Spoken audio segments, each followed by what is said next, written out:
నమస్తే అండి, నేను Mayuri. Welcome to my channel. ఇది అలిపిరి మెట్ల మార్గం ద్వారా స్వామిని దర్శించినప్పటి వీడియో.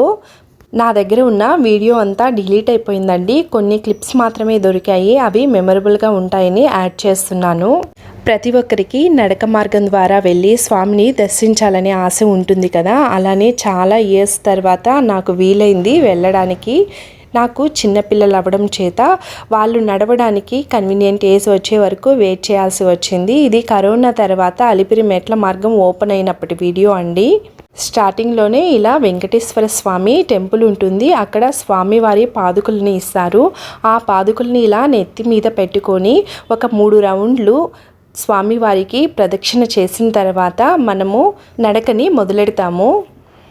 మేము ఇదేనండి ఫస్ట్ టైము నడక ద్వారా స్వామిని దర్శించుకోవడం. బిఫోర్ కూడా మా హస్బెండ్కి కూడా ఎలాంటి ఎక్స్పీరియన్స్ లేదు. ఫస్ట్ టైం ఇదే రావడం. పిల్లలు నడుస్తారా లేదా అని బాగా భయపడ్డాం, కానీ వాళ్ళు చాలా యాక్టివ్గా నడిచేస్తున్నారు. ఎస్పెషల్లీ మా చిన్నబాబు, ముఖ్యంగా వాణ్ణి చూసిన తర్వాతే మాకు కొంచెం ఎనర్జీ వచ్చింది నడవడానికి. స్టార్టింగ్లో నడవడానికి చాలా కష్టంగా అనిపించిందండి. తర్వాత ఒక 50 మెట్లు ఎక్కిన తర్వాత ఆగి రెస్ట్ తీసుకుంటూ ఇలా కంటిన్యూ చేసామండి. మాకు ఇలా చేయడానికి టోటల్గా 7 అవర్స్ పట్టింది. నడిచేటప్పుడు మన దగ్గర ఎలాంటి లగేజ్ లేకుండా చూసుకోవడం మంచిదండి. ఉండగా ఆ లగేజ్ కూడా చాలా వెయిట్ అనిపిస్తుంది. నడవడం కష్టంగా అనిపిస్తుంది. ఆ లగేజ్ని కూడా కింద ఉండే లగేజ్ కౌంటర్లోనే ఇచ్చేసాము. స్టార్ట్ అవడానికి ముందు కొబ్బరికాయ, పసుపు, కుంకుమ వేసి మనం నడకని మొదలు పెడతాము.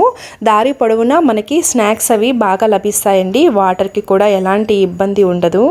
మేము ఎర్లీ మార్నింగ్ 3 o'clock నుంచి స్టార్ట్ చేసాము. అందువల్ల మాకు వెళ్ళేసరికి ఆఫ్టర్నూన్ అయింది. చాలా ఈజీగా కూడా అనిపించింది, కష్టం అనిపించలేదు.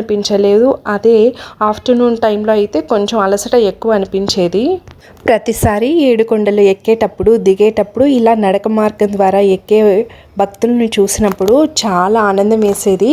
నేను ఎప్పుడు అలా నడవగలనా అని ప్రతిసారి ఆలోచించేదాన్ని. స్వామివారి కృప నా మీద ఉండడం వల్ల ఇలా స్వామివారిని నడక మార్గం ద్వారా దర్శించుకోగలిగానని నమ్ముతున్నాను.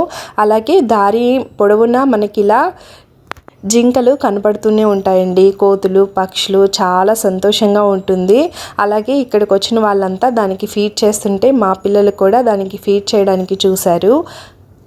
అప్పుడు స్వామివారి దర్శనం చాలా అద్భుతంగా జరిగింది. కొండ మీద కూడా మేము అక్కడ 3 days అలా స్టే చేసి ఉన్నాము. కళ్యాణోత్సవం టికెట్ బుక్ చేసుకున్నామండి ముందుగా స్వామివారి దర్శనానికి.